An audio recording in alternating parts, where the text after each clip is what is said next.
All right. Good morning, KW Prosperity. It is Matt and Mary Beth with you here today. It is Wednesday, June 17th. It's the middle of the week. Middle of the month of June. The middle of the month, middle of the week, middle of everything right now. And we're almost to the middle of the year as well. And Talk about that. Talk about it. yeah, I know you and I were just talking last night and this morning just about doing a mid-year planning clinic, business planning clinic next month. I believe we settled on July 14th from 10 to 12. So, that'll be a really good time for you guys to plug in. And we're really going to be using the systems and models that we've been talking about in the MREA to identify how you're going to achieve the goals that you want to hit coming the end of the year. So that'll be next month. Yeah, and that's going to be a treat for everybody because we're going to go live with it. So we are going to encourage everyone to invite anyone who could benefit from it. And I'm finally back in the office, and I've got my whiteboard behind me, which is your technically whiteboard, and then you've got your whiteboard behind you. It kind of follows you everywhere. I love seeing my stickies. I really love seeing all of that. So. Yeah. Well, so today, as we dive back into the MREA, we're really coming down the home stretch. I think we're targeting to be done with this book by next week, by the end of next week, and then we'll transition into the one thing in July. But today, we're really working on page 272, and I would say probably through the next 5 or 6 pages, because today I want to cover what the 7th level opportunity looks like. And then in conjunction with that, page 275, the 3 key hires of a millionaire business. So really, as Gary says on page 272, it says these levels are really 7 potential models of people leverage. And that's when we're talking about the opportunity to the 7th level. At level 1, it's just you doing it all. And we've talked about that weeks ago. And at the other extreme, once we get to level 7, it's an entire team of people. And you're just working on it. So you're not working in it, you're working on it. So everything's kind of piecing together. And ultimately, if you want to go through, we can kind of look at, Mary Beth, page 273, what the 7th level concept looks like. Sure. So that is one of my favorite pages. As you can see, it's been well used. It is ultimately, when you start the discussion about building a real estate business, you should be giving yourself the chance to build $1 million business because the model is right here. So if you're going to put the efforts and the hours, there really is no difference between the agent who gets to 100,000 versus the agent who gets to net 1 million. Because it's all here for us. It's just how much discipline, how much willpower, how much stamina. What are we willing to put in? Do we have the right support system? Do we have the right environment? And I think through all of this, I'm realizing, do we have the right coach on the different levels of our life? It's the financial. Do we have the right coach budgeting and household and all of that? And then do we have the right person to help guide us on our hiring process and then somebody to help us dream and envision your business. So when we talk very vaguely about 7th level business, that I feel is a little bit of KW talk, and I just want to expand that. So ultimately, if you and I sat down and even as a brand new agent, I'm telling you that this is possible, right? Matt is telling you that this is possible. And so we often go to page 123 to show the 4 models. And then I pretty much go right to page 273. And 273 is the visual, because I do find a lot of agents are visual. Absolutely. A lot of people are visual in general. Even if they're auditory, they're also visual, kinesthetic, and then also visual. And you need to know how your people are receiving a message. Just like you would deal with your children, right? So each child you have, whether it's a niece, nephew, or child, would receive a message differently. Maybe there's a different type of incentive, a different carrot that you pop out for different children. And so it's the same thing. You're building a business family. And so when we speak about 7th level, what that absolutely means is you're not in the business active anymore. You own the business. Yeah. You are freed up now to go and have other businesses or spend time elsewhere. And you have one check-in, you have somebody that oversees the business and they run the business and you're receiving profits. So when we say seventh level, you want to get to the seventh level, that is you no longer really being even a real estate agent. Yeah, and I would say too, I mean, page 273 and why I love this section is because I feel like this is really the culmination of the entire book. I mean, I know there's more after Yeah. this section, but I always think when I'm talking about the MREA with a new agent of where you can go, this is always the page that I refer to because this is the roadmap of how to get from the first level, which is really just you, the agent, where there's no leverage, and then to the seventh level where you have a manager in place, you have an administrative manager, you've got seller specialists, basically organizing and running that department, the buyer specialist running that side of things, and everywhere in between. But I really think this is a culmination of everything that we've gone over. Absolutely. And if you, as you're talking about the different levels, it's where the people are. Yeah. Right. So your heart has to be there. And if you don't get this right, at seventh level, you got a whole bunch of people that you'd be disappointing if you did not get this right. And I'm not even saying you have to get it right. You just have to be willing to be a student and always learning what needs to be changed in order to get better. Always think about getting better. You don't want to be the best because the best is always going to change. Yeah. That shouldn't be your focus. The focus is, am I getting better every day? Am I leading better? Am I managing? Because leading and managing are different, but you have to do both in the business. Yeah. Am I doing both of those at a high level? Was it better than yesterday? Was it better than last month? Yeah. So as you asked the question about the 7 levels, that first level on page 273 is going to show you as the agent, where most of our agents in our industry lie. One person in the business who's in control of everything. And if you talk to some of our most successful business owners, there goes the coffee. But if you if you talk to some of our most successful business owners, they'll tell you that is the hardest job in all of this, is to be that single agent who handles everything that we're essentially building to be outsourced within the team, right? So correct. Your first hire is going to be somebody that can help you with the 80-20 rule. Yep. Your first hire is, and I really mean this because a lot of people make a mistake right here. The first hire is not your friend who's down the hall from you in the office, who also likes to work with buyers and sellers, who also likes to have their name on things, who now we think it's a good idea to partner. That is not your first hire. Now, does it happen? Does it work? Is it? Absolutely. I'm not saying that it's wrong and you shouldn't do it. All I'm saying is, if you're building a business, even if you want to team up with the person down the hall from you, the two of you then are to stay at that rainmaker top of the chain, and you are together to hire then an admin.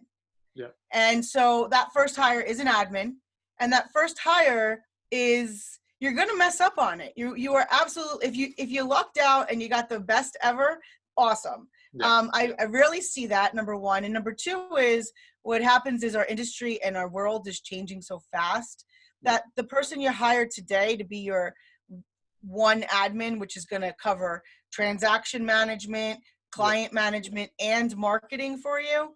Yeah. Well, that person very quickly, maybe within the first 6 months, we'll need another hire. You'll need another assistant to make sure that person's focus is on what they do best, and then they've leveraged out their 80. Well, I think this is where a lot of agents make the I don't want to say the mistake, but I think where they make the wrong hire is going from that second level where you just said having an admin to then the third level, because I think a lot of agents assume if they don't have the book, they assume, okay, well, the next step is to hire a buyer's agent because I have all these buyer leads.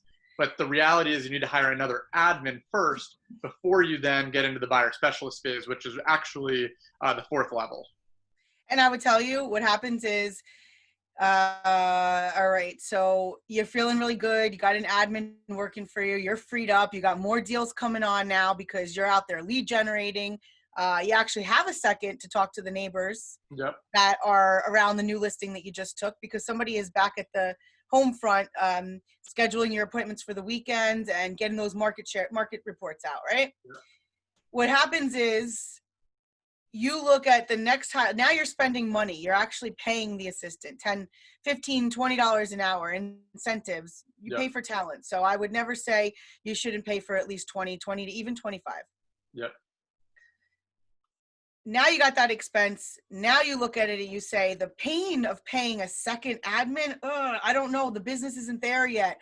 I am the pleasure of having a buyer's agent, because now I have a team and now I have people that work for me, and they should be working with you. That's number one. But I am just sharing with you what I've experienced.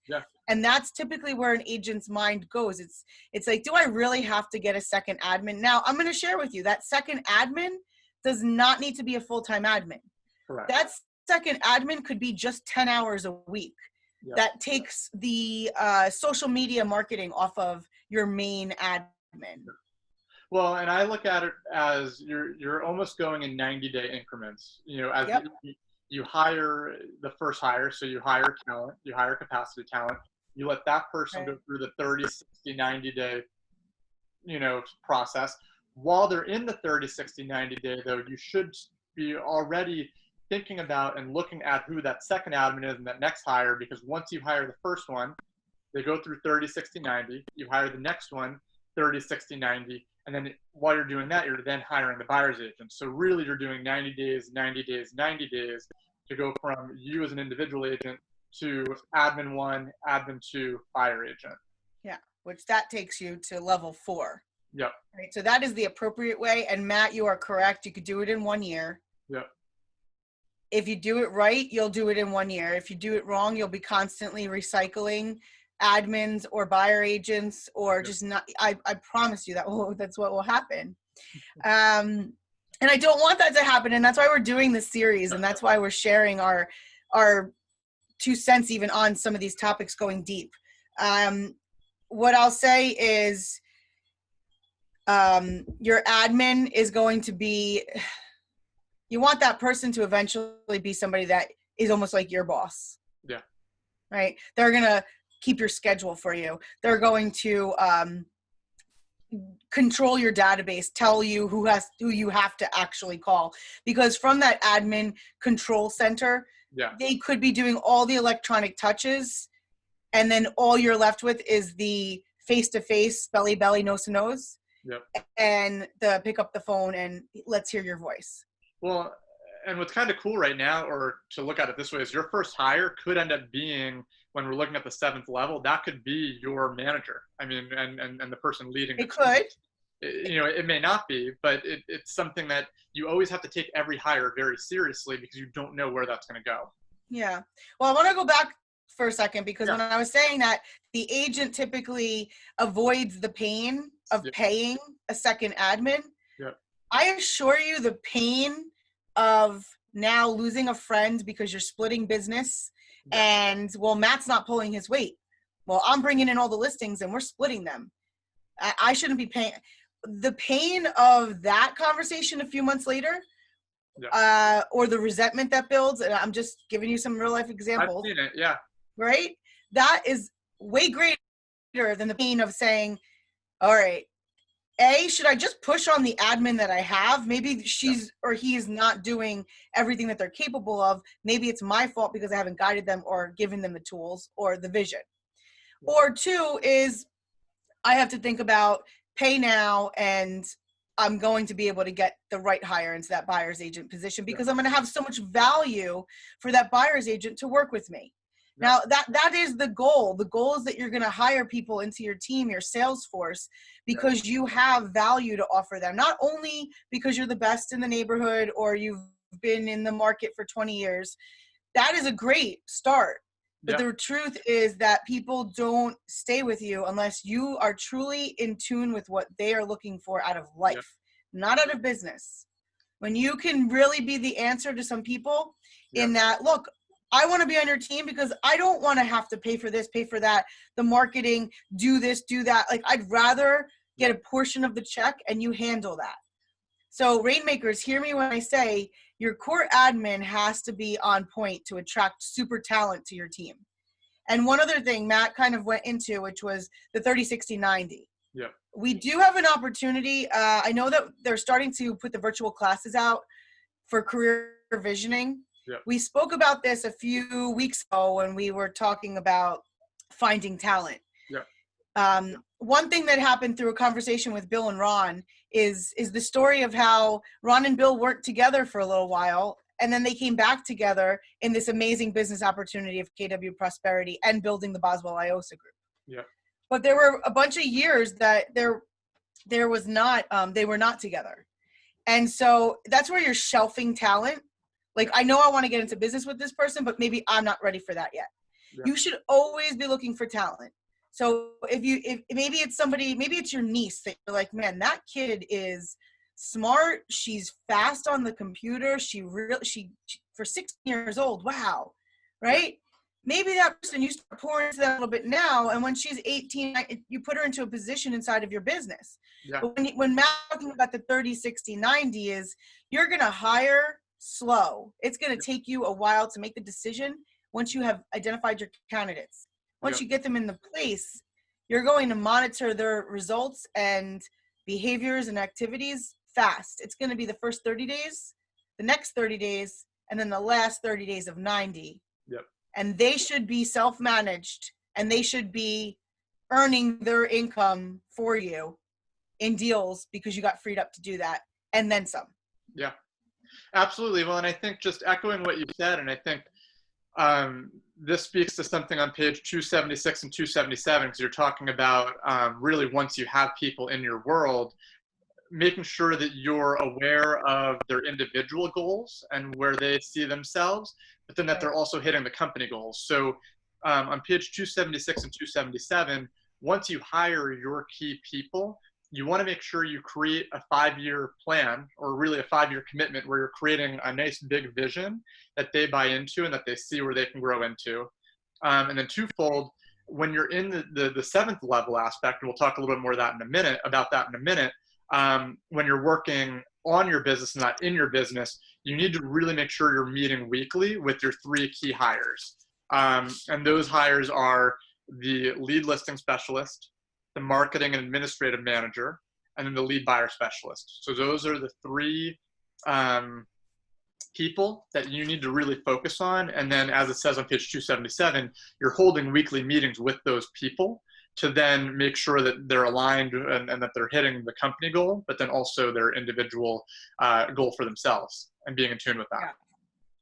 So now that would be ideal, so that you get to a point where you're only meeting with those 3. Yeah. Like, that is your meeting, and they then are leading the team. Correct.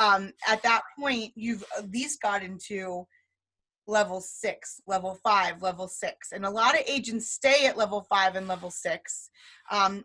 Going back to that page is after you've got your 2 admins, then you are able to hire your buyer's agent. Okay, so that's level 4. Yep. So if you have a buyer's agent right now and you don't have an admin, what do you do? Go get an admin. Yep. And then get a second admin and watch your business explode. Okay. Yep. If you are at a point where you have 2 admin and you're just not sure how you could do any more transactions, you need to go identify a buyer's agent. Yep. Please don't tell me that you're just referring all your buyer leads out. And please tell me you're getting a referral, at least if you're doing that. So I've seen it. And then when you are in a position of level 6, right? Where level 6 is, let's just say at level 5, you got a buyer specialist, and that buyer specialist is starting to get overwhelmed.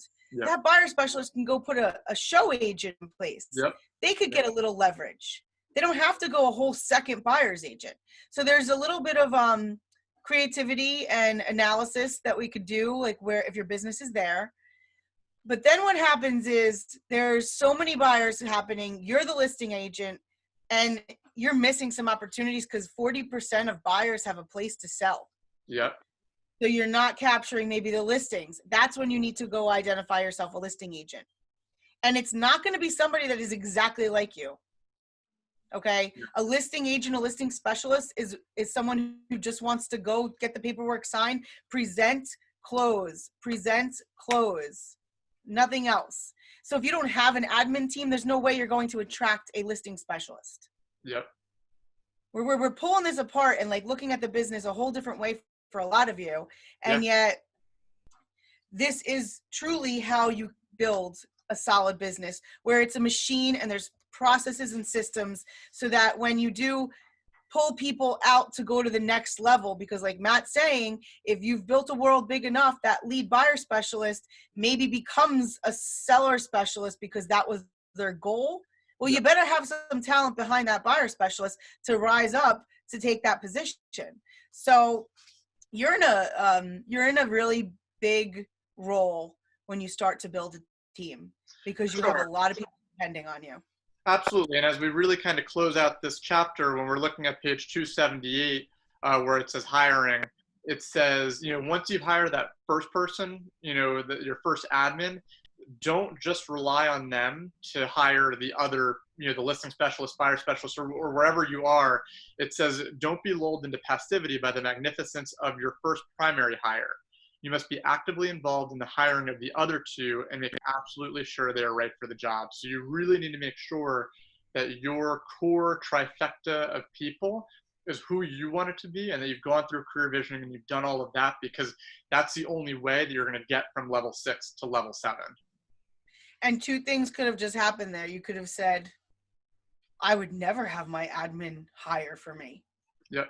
Then you have the wrong admin. If you don't have enough trust that admin could put out ads, could do some preliminary assessments, could have some phone conversations to then give you the cream of the crop, you have the wrong admin.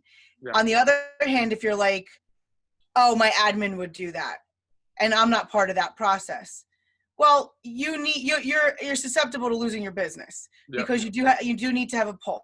So if you put standards and expectations, that's one thing.